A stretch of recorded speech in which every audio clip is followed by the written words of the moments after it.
Dans cette vidéo, nous allons commencer le chapitre 8 sur le calcul littéral. Je vous invite donc à prendre votre cahier de leçons sur une nouvelle page, à inscrire le titre du chapitre comme tous les autres chapitres du début d'année, puis à mettre pause sur la vidéo éventuellement si ça va trop vite, et à copier la leçon. Dans le grand 1 de ce chapitre, nous verrons la définition d'une expression littérale, des notations et des premières simplifications d'écriture.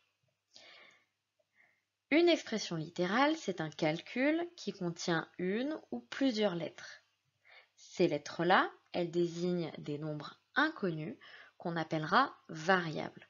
Pourquoi variable? Parce que tout simplement, ce nombre inconnu, on va pouvoir le faire varier, il va pouvoir prendre toutes les valeurs que l'on veut.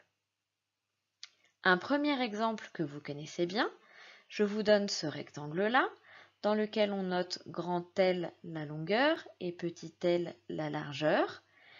Le périmètre P d'un rectangle de longueur grand L et de largeur petit l est donné par l'expression littérale 2 fois grand L plus petit l, donc 2 fois la longueur plus la largeur. Cette expression littérale-là, vous la connaissez déjà, et en fait, des expressions littérales, vous en manipulez déjà depuis longtemps.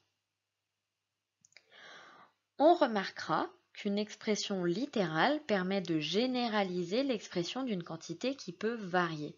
Le périmètre de mon rectangle, il va varier en fonction de la largeur et de la longueur de mon rectangle, mais la formule pour donner le périmètre reste toujours la même. On a généralisé le périmètre grâce à la formule dans laquelle j'ai grand L et petit l. Pour pouvoir simplifier un petit peu les écritures d'expressions littérales, on va avoir plusieurs règles. La première, c'est que le signe fois de la multiplication peut être supprimé devant ou derrière une lettre et devant ou derrière une parenthèse. C'est-à-dire que, par exemple, le prix de n stylos, donc n, ça va être le nombre qui va varier, ma variable, à 2,70 € s'exprime en fonction de la variable n. Donc j'ai P, le prix, qui est égal à 2,7, donc le prix d'un seul stylo, fois n, le nombre de stylos.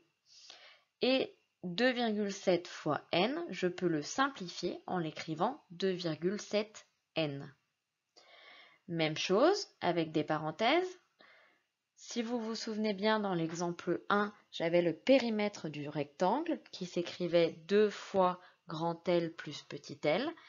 Je sais d'après la règle que je viens de marquer que je peux enlever ce fois-là.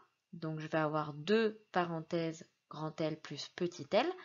Je l'ai enlevé, mais il ne disparaît pas. En fait, c'est implicite, il reste.